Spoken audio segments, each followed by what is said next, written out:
안녕하세요. 수식응용 제45강. 이번 시간엔 3이평선의 봉수에 따른 고점과 저점을 한번 나타내 보도록 하겠습니다. 그리고 그 고점과 저점이 다 완성이 된 이후에는 LRL 지표를 이용해서 차트 구성을 같이 한번 해보겠습니다. 우리가 보통 어떤 이평선의 고점과 저점을 따질 때는 봉의 세 개의 값을 가지고 우리가 보통 나타내죠. 자, 이런 부분이죠. 좀 확대를 해보면요. 이런 부분에서 만약에 여기가 이평선이 올라가다가 떨어지는 부분, 여기가 고점이죠. 이평선의 고점은 이 위치가 되겠습니다. 그런데 이 위치가 고점인지 저점인지를 따질 때는 현재의 이 고점의 봉과 한봉천, 그 다음에 한봉 후 이렇게 세 개를 가지고 가운데 봉이 가장 크냐라고 물어보고 가장 크다면 이 위치가 고점으로 표시를 합니다. 저점도 마찬가지죠. 봉 3개를 이용해서 가운데 봉의 값이 가장 작다면 여기가 저점이라고 판단을 해서 직선 라인을 쭉 그리게 됩니다. 자, 보통 우리가 이렇게 그 3개의 봉으로 고점과 저점을 판단하고 있습니다. 그런데 이것을 3개의 봉으로만 판단하게 된다면 횡보 구간이죠. 이런 구간. 이런 구간들에서는 고점과 저점이 상당히 많이 나타납니다. 그래서 이런 경우를 좀 무시하고 우리가 매매를 하기 위해서는 이 고점과 저점을 판단하는 봉의 개수를 조금 늘려줄 필요가 있습니다. 그래서 5개의 봉으로 고점과 저점을 따져보기도 하고 7개의 봉으로 고점과 저점을 따져보기도 하면은 이러한 부분들은 고점과 저점으로 체크가 되지 않고 넘어가게 되겠죠. 그리고 이렇게 좀 긴 부분들, 이런 부분들이죠. 한 좌우로 한 10개 봉 또는 7개 봉이 7개 봉을 체크했을 때의 저점, 그 다음에 좌우로 7개 봉을 체크했을 때의 고점, 이렇게 우리가 좀 긴 봉수를 가지고 고점과 저점을 나타내 볼 수가 있습니다. 조금 전에 말씀드린 대로 이렇게 그 봉수를 늘리는 이유는 이런 구간들을 좀 걸러내기 위해서 우리가 그렇게 사용을 하고 있고요.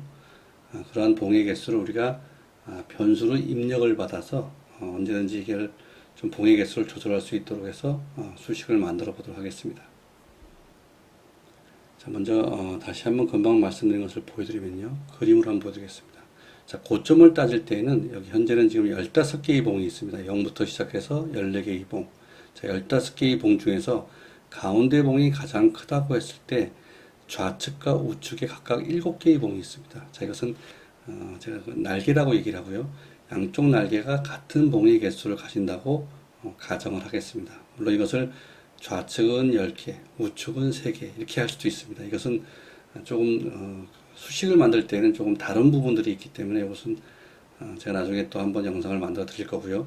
오늘은 양쪽 날개가 같을 경우에 한해서 고점과 저점을 한번 만들어 보도록 하겠습니다. 자, 그렇다면 우리가 양쪽 날개가 같기 때문에 항상 홀수개의 봉수를 입력해야겠죠. 그래서 만약에 7개의 봉이다 그러면 가운데 있는 네 번째 봉이 고점이 되겠고요. 양쪽으로 3개씩 봉이 존재하게 됩니다. 자, 그런데 혹시 실수로 6개의 봉을 넣었다고 했을 때에는 정확히 가운데 봉이 몇 개인지를 알 수 없기 때문에 짝수인지 홀수인지를 판단해서 짝수라면은 봉의 개수를 플러스 1을 해줘서 강제로 홀수개를 만든 뒤에 고점과 저점을 판단하도록 수식을 또 응용을 해 보겠습니다. 자, 우리가 어떤 3개든 5개든 뭐 7개든 몇 개든 간에 양쪽의 길이가 같았을 때의 어떤 고점을 따질 때에는 방법은 하나죠. 전체 봉 중에서 전체 15개의 봉 중에서 가운데 있는 값이 가장 큰가 라고 일단 제일 처음에 우리가 체크를 해 봐야겠죠. 그리고 나서 좌측의 7봉 중에 가장 끝에 있는 값이 가장 작은 값인가를 또 물어봐야겠죠. 좌측에서만요. 그 다음에 또 우측은 현재 봉을 포함합니다. 그래서 우측의 7번째 봉은 현재 봉이 가장 작은 값인가를 물어봐야겠죠. 자, 이렇게 세 가지 단계로 우리가 각각 물어보면 됩니다. 다시 한번 말씀드리면 가운데 봉, 전체 봉 중에서 이 가운데 봉이 가장 크다는 것은 전체 봉의 개수 중에서 가운데 봉이 가장 크다는 것이죠. 그 다음에 좌측에서는 가장 끝에 봉, 가장 마지막 봉, 현재 우리가 차트를 볼 때는 시작봉이죠. 제일 처음에 시작하는 봉이 가장 작은 봉, 그리고 현재 봉이 또 가장 작은 봉. 이럴 경우에 우리가 만드는 수식이 성립이 돼서 가운데 있는 값이 고점의 값을 가지게 됩니다. 자, 저점이라면 정확히 반대로 하면 되겠죠. 전체 봉 중에서 가운데 봉이 가장 작고, 좌측의 7봉 중에 가장 첫 봉이 가장 크고, 우측의 7봉 중에 현재의 봉이 가장 크고, 이렇게 되면은 가운데 봉이 저점이 되기 때문에 저점은 고점과 반대로 수식을 만들어 보겠습니다. 자, 그럼 이 그림을 기억하시고요. 지금부터 하나씩 한번 만들어 보겠습니다. 이것은 우리가 어떤 숫자를 갖다가 적절하게 조절을 해야 합니다. 현재 위치가 0번째 위치일 수도 있고, 가운데 위치일 수도 있고, 가장 마지막 위치일 수도 있기 때문에 이 그림을 머릿속으로 그리시면서 수식을 만들어 보시길 바라겠습니다. 자, 그러면 수식 관리자 부르시고요. 새로 만들게 하셔갖고요. 인용 45 다시 3 2평 고저점이라고 제목을 짓겠습니다. 자, 수식 1에는 고점에 대한 값을 넣는데요. 봉의 개수도 표시를 해보겠습니다. 봉의 개수가 이용하는 사람에 의해서 여러 가지 넣을 수 있기 때문에 봉수라는 변수를 사용할 거고요. 몇 봉을 했는지를 표시하겠습니다. 자, 제일 처음에 해야 할 것은 이동평균선을 정의를 해야겠죠. 그래서 아까 예로는 우리가 지금 제목에는 3이평선이라고 했는데요. 이것을 또 바꿀 수 있도록 해보겠습니다. 그래서 기간이라고 제목을 짓고요. 이평선을 정의하고요. 있기 전에 기간을 정의를 하겠습니다. 일단 3이평선을 하고요. 다시 수식 1로 오셔가지고 그 다음번에 제가 말씀드린 것은 짝수봉을 입력했을 경우, 홀수봉을 입력했다면 괜찮은데 혹시 짝수봉을 입력했을 경우 그 짝수라는 숫자를 홀수로 만들어 주겠습니다. P라는 변수에다가요. 만약 현재 입력받은 봉수, 자, 퍼센트를 하게 되면 나머지죠. 2로 나눈 나머지. 자, 이것이 0이라면 그러면 짝수겠죠. 자, 짝수일 경우는 봉수 플러스 1을 해주겠습니다. 일부러 우리가 홀수로 만들어주는 것이죠. 양쪽 날개가 같도록 하기 위해서 홀수로 만들어주는 것입니다. 그 다음에 짝수가 아니라면 홀수이기 때문에 그대로 봉수를 사용하면 되겠습니다. 자, 이렇게 하면 봉수를 조절하는 것도 됐습니다. 자, 그럼 이제 좌측의 가장 끝값, 즉 시작값의 위치가 가장 작은지를 판단하기 위해서 가장 좌측에 있는 값을 가져오겠습니다. 그래서 좌측이라는 변수, 그 다음에 적하기 때문에 L 기울이겠습니다. 로스트, 좌측에 우리가 정한 날개의 값 중에서 가장 작은 값을 먼저 찾아와야겠죠.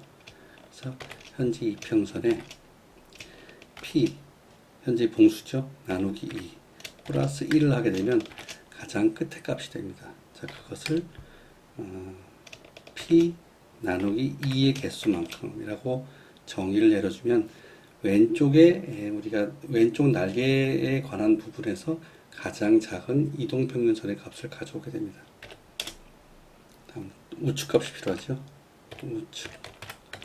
우측의 L 똑같은 방법으로 로스트. 자, 이번에는 그대로 M을 쓰면 되겠죠.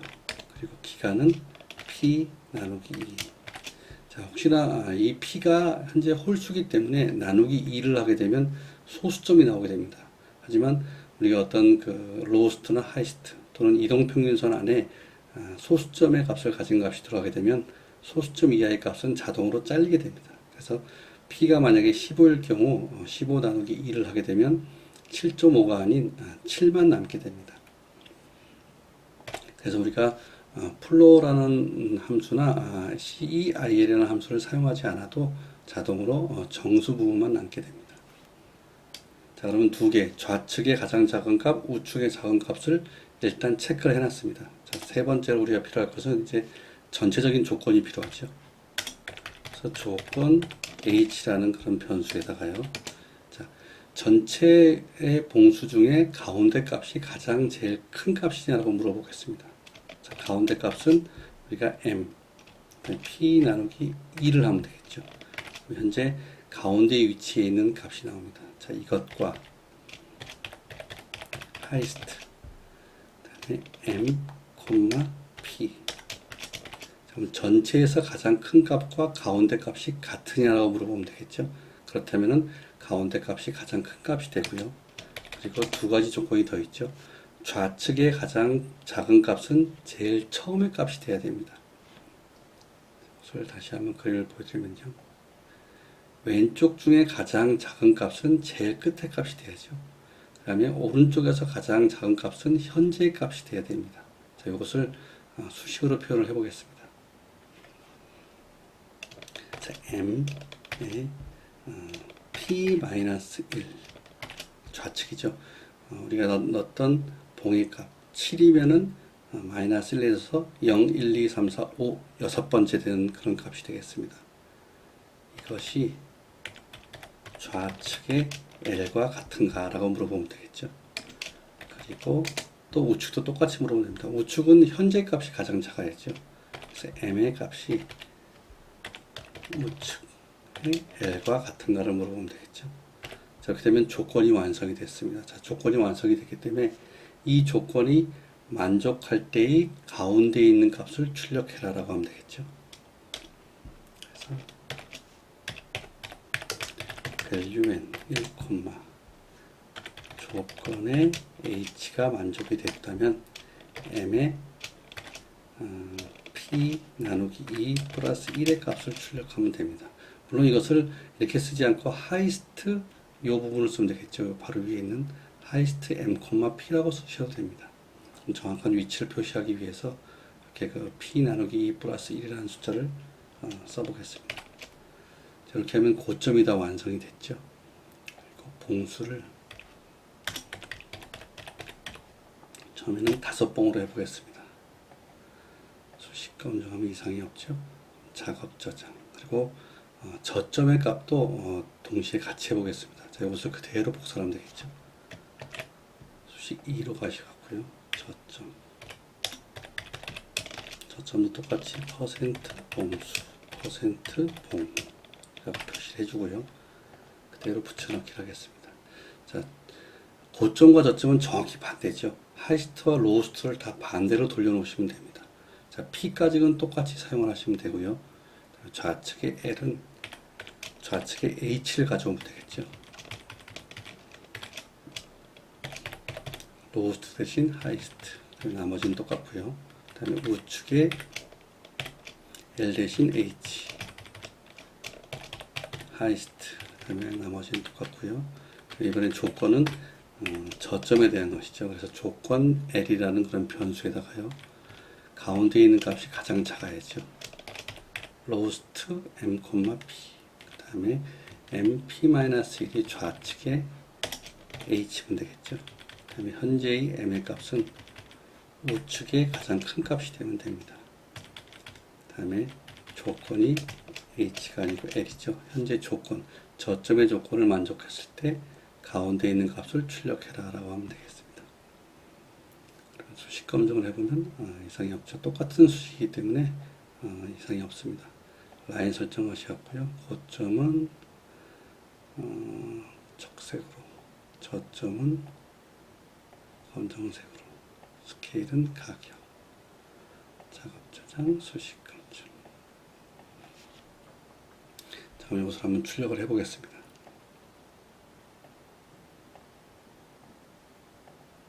자, 이런 식으로 출력이 되죠. 5개의 봉을 기준으로 해서 고점과 저점을 찾아가지고 이런 식으로 우리가 직선 라인을 출력을 해볼 수가 있습니다. 자, 이것을 5봉이 아니고 아까 처음에 했던 것처럼, 처음에 말씀드린 것처럼 보통 하듯이 3개의 봉으로도 할 수 있겠죠. 그렇다면 이렇게 이런 부분들의 고점과 저점이 계속 나타나게 됩니다. 자, 이것을 다시 3봉이 아니고 7봉으로 해보겠습니다. 좀 길수록 이렇게 그 잔파동이 이렇게 무시되게 됩니다. 그래서 이것을 또 9봉으로 하게 되면 더 큰 라인들이 나타나겠죠. 자, 그러면 여기 있는 부분들도 3이평선은 이렇게 지나가지만 이 고점과 저점들은 다 무시되고 있고 나머지 큰 그런 고점과 저점, 긴 기간 동안에 고점과 저점만 남아서 이렇게 우리가 직선으로 표시해 볼 수가 있습니다. 자, 이것을 다시 한번 5봉으로 놓게 되면요. 자, 이런 부분들도 좋은 부분들이죠. 자, 이것을 우리가 라인으로만 나타내면은 조금 보기가 이렇게 좀 어려울 수도 있기 때문에 일목균형표를 이용해서 이 사이를 색으로 한번 채워보겠습니다. 다시 금방 만든 이 위치에 가셔갖고요. 이름 바꾸기 하신 다음에 뒤에다가 일목균형표라고 제목을 붙이면 되겠죠. 그 다음에 첫 번째 있는 수식 1에 있는 것을 수식 4로, 수식 1의 제목도 수식 4로, 수식 2의 제목도 복사해서 수식 5로, 수식 2에 있는 내용도 복사하셔갖고요. 수식 5로 라인 설정 가신 다음에 여기서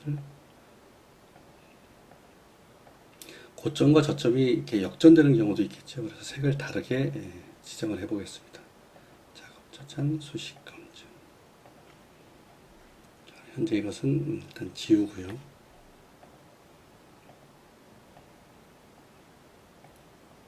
이런 식으로 표시가 되겠죠. 이런 부분도 이제 역전된 부분들이고요. 현재는 5봉에 대한 그런 고점과 저점을 나타내고 있습니다. 그래서 이러한 선을 기준으로 위쪽 부분을 우리가 어떤 매매를 할 수 있는 그런 구간, 그다음에 아래쪽 부분을 매매를 금지하는 구간으로 우리가 설정을 한 다음에 매매를 해볼 수가 있습니다. 뒤쪽으로 한번 돌려보면요, 이런 부분들도 있죠. 그다음에 역전된 부분들이 이렇게 표시가 되고 있습니다. 역전된 부분에서는 뭔가 고점에서는 매물이 많이 쌓이고요, 저점에서는 이제 진입을 하려는 그런 매물들이 들어오죠. 그것이 역전됐다는 것은 어떻게 우리가 보면은 좀 더 좋은 상황으로 볼 수가 있습니다. 그래서 이런 부분들에서 위쪽으로 올라간다면 또 우리가 매매를 시도해 볼 수가 있습니다. 자, 제목에 써 있는 대로 이 그 3이평선의 고점과 저점을 가지고 여기에다가 LRL선을 한번 추가를 해 보겠습니다. 3일선을 일단 지우고요. 이 위에다가 LRL을 여러 개를, 제가 S자 붙였죠. 그물망처럼 여러 개를 넣어서 우리가 진입한 이후에 언제 나올 것인가, 또는 진입한 이후에 언제 손절을 할 것인가를 한번 정해 보겠습니다. 수식관리자를 부르시고요. 똑같이 기술적 지표에서 새로 만들기. 그래서 응용 똑같이 45에 LRLS라고 제목을 붙이겠습니다. LRL의 기간 값을 주고요. 우리가 보통 LRL은 원래 그 일반 함수로 되어 있지 않고 내부 함수로 되어 있죠. 그 다음에 우리가 일반 함수로 사용할 수 있는 것은 LRL이라는 그러한 그 일반 함수명을 사용할 수가 있습니다. 자, LRL이라는 함수는 괄호 안에 기간값만 넣어야죠. 그래서 기간이라고 넣고요. 그 다음에 LRL선만 사용하는 것이 아니고 LRL에서 이 LRL선의 기울기를 계속 한번 빼줘 보겠습니다. 빼주게 되면 원래의 LRL선에서 아래쪽으로 라인이 쭉 생깁니다. 그 아래쪽으로 생기는 라인들을 우리가 버퍼 영역으로 사용하기 위해서 5가지의 라인을 한번 표시해 보겠습니다. 그래서 LRL에서 빼기 LRS죠. 기울기는 LRS 똑같이 기간이라고 주면 되겠습니다. 첫 번째 수식에서는 이렇게 한 번만 빼주고요. 이것을 복사하신 다음에 두 번째 수식에서는 2라고 표시한 뒤에 기울기를 2배만큼 빼주겠습니다. 다음에 똑같이 복사하신 다음에 수식 3에다가 이번에는 3배만큼의 기울기를 빼주겠습니다. 자, 이게 LRL과 LRS를 이용해서 우리가 수식을 나타내는 것이 TSF죠. 자, TSF는 우리가 두 개의 값을 더해서 위쪽으로 나타내는데요. 오늘은 그 TSF선을 만들려는 것이 아니고 LRL선에서 뒤쪽으로, 아래쪽으로 쭉 만들어주는 그러한 라인을 만들려고 합니다. 그래서 복사하신 다음에 수식 4로 가셔가지고 붙여넣기 해서 곱하기 4. 맞죠? 여기서는 곱하기 2. 여기는 현재는 1, 2, 3, 4. 그 다음에 복사를 했나요? 수식 5로 하셔가지고요. 붙여넣기 하신 다음에 수식 곱하기 5 해서 5번째 수식까지 완성을 했습니다. 자, 기간은 제가 보통 사용하는 20선을 넣겠습니다. 라인 설정하셔갖고요. 선으로 색깔은 약간 좀 진하게 해보겠습니다. 자, 같은 색으로 한번 해보겠습니다.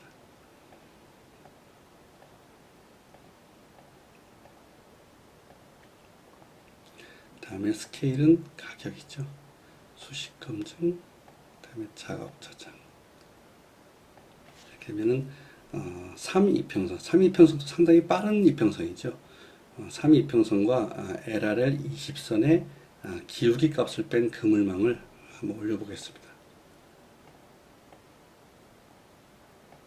자, 이런 식으로 표시가 되겠죠. 자, 이런 식으로 표시가 됐을 때 우리가 아까 제가 말씀드린 대로 이 위쪽 구간, 이 블럭의 위쪽 구간을 매매 가능 구간이라고 하고요. 아래쪽은 매매 금지 구간으로 정했다고 했을 때, 자, 이러한 부분들이죠. 이 LRL 그물망선을 가지고 우리가 이 그물망에 닿았을 때, 양봉으로 닿았을 때는 한번 버텨보는 구간, 그 다음에 음봉으로 닿았을 때는 손절하는 구간, 이런 식으로 정해서 우리가 전략을 한번 세워볼 수가 있습니다. 뒤쪽으로 쭉 가보시면요. 자, 이러한 부분들도 우리가 매매를 할 수 있는 그런 구간이죠. 또 이쪽에 보시면 좀 복잡한 구간들이 있습니다. 그래서 음봉으로 닿았을 때, 양봉으로 갔을 때는 우리가 진입을 해보고요. 그 다음에 음봉으로 갔을 때는 손절을 하는 그러한 어떤 그 매매 방식, 전략을 이용해서 우리가 수식을 만들어 볼 수가 있습니다. 자, 이것을 5개의 봉이 아니고 7개의 봉으로 또 옮기게 되면 또 다른 그런 부분들이 보입니다. 매매할 수 있는 구간들이 늘어날 수도 있고 줄어들 수도 있고 하는 그런 것들을 우리가 볼 수가 있습니다. 쭉 가시면 이런 부분들은 항상 같은 부분들이죠. 이렇게 좀 힘차게 올라가는 부분들은 우리가 뭐 어떤 봉수를 조금 바꾸더라도 이쪽에는 고점과 저점이 나타나지 않기 때문에 항상 같은 모양을 보이고 있습니다. 이것을 다시 5개의 봉으로 넣고요. 자, 이런 식으로 되면 폭이 좀 좁아지면서 우리가 고점과 저점을 이용해서 어떤 매매 구간을 설정할 때 여러 가지 도움을 받을 수가 있습니다. 뭐 이러한 것들은 제가 한번 예로 보여드린 것이고요. 뭐 LRL 20선을 사용하셔도 되고요. 그다음에 보통 기본적으로 제시가 되는 LRL 14선을 사용하셔도 우리가 좀 더 빠른 매매를 할 수가 있습니다. 보통 제가 LRL선이나 TSF선을 이렇게 추천을 드릴 때는 20선을 추천을 드리고 있는데요. 그 이유는 우리가 단순히 이평선의 5일선과 비슷하게 움직이는 그러한 경향이 있습니다. 그러면서 약간 좀 더 크게 돌아나가죠. LRL선이나 TF선은 5일선보다 좀 크게 이렇게 돌아서 나가거나 돌아 들어오는 그러한 그 궤적을 보이기 때문에 우리가 어떤 매매 위치를 잡을 때 저 같은 경우는 단순히 이평선보다는 조금 더 쉽게 잡을 수 있는 그런 선이라서 한번 오늘 보여드려 봤습니다. 꼭 그 3일 이평선을 이용해서 만드는 것이 아니고요. 5일 이평선으로도 만들 수가 있겠죠. 이것을 우리가 기간값을 5로 넣게 되면 또 모양이 많이 달라지죠. 이렇게 달라지죠. 일단 처음 초입 부분에 들어가는 것이 아니고 한 박자 늦게 들어갈 수 있는 부분들. 그 다음에 이런 부분들이 좀 약간 좀 위험한 부분이지만 이렇게 좀 손절을 해야 되는 그런 위치죠. 이것을 5일 이평선이기 때문에 봉수를 5개보다는 뭐 한 9개 정도를 사용해 볼 수도 있습니다. 이런 식으로 보이고요. 그 다음에 또 우리가 11선을 사용한다고 했을 때 또 모양이 많이 달라지죠. 기간값이 좀 길면 길수록 매매도 조금 덜하게 되면서 매매의 어떤 진입이나 이런 우리가 청산 같은 경우도 조금 느리게 됩니다. 한 박자 느리고 한 박자 늦게 나오고 이런 식으로 우리가 좀 긴 걸 사용했을 때와 짧은 기간을 사용했을 때의 차이점이 조금 있습니다. 여러 가지로 한번 이걸 해보셔야 합니다. 뭐 남들 사용하는 그런 것들이 본인에게 맞을 수도 있고요. 아니면 본인만의 어떤 그런 이평선들 또 본인만의 어떤 봉수를 계산해서 더 빠르게 더 쉽게 눈에 들어올 수 있는 그런 차트 구성을 하셔가지고 매매를 한번 해보시길 바라겠습니다. 요즘에는 좀 장이 좀 급락을 하고 또 급등을 하고 그런 경우가 많이 있죠. 환율이 조금 불안정하기 때문에 좀 우리가 박자를 맞추기가 좀 힘든 경우가 있습니다. 그럴 때일수록 어떤 원칙을 딱 가지고 매매를 하신다면은 큰 손이 없이 어떤 작은 이익이라도 우리가 볼 수 있는 그런 매매를 할 수가 있습니다. 자, 이것은 다시 3일선으로 놓고요. 봉수를 다시 5로 놓겠습니다. 자, 이 위치를 놓고 그다음에 LRL 선들을 그물망으로 해놓은 것을 그대로 놓겠습니다. 오늘은 그 3일 이평선의 고점과 저점, 그 다음에 LRL 아래쪽으로 그물망을 만들어서 5개를 만들어서 차트 구성을 한번 해봤습니다. 아까 말씀드린 것처럼 고점과 저점의 좌우 날개의 개수가 다른 경우는 제가 또 한번 영상으로 만들어서 올려보도록 하겠습니다. 좌우 날개가 다른 것은 조금 다른 의미로 해석을 해야겠죠. 좌측은 이미 진행된 부분들이고요. 우측은 앞으로 올 부분들이기 때문에 그것을 몇 개를 정하냐에 따라서 우리가 어떤 매매의 그 패턴이 많이 달라질 수가 있습니다. 자, 우선 제가 다음에 한번 시간을 마련하기로 하고요. 오늘 강의는 여기서 마치겠습니다. 좀 강의가 좀 길어졌는데요. 천천히 한번 보시길 바라겠습니다. 강의가 도움이 되셨다면 구독과 좋아요 부탁드리겠습니다. 고맙습니다.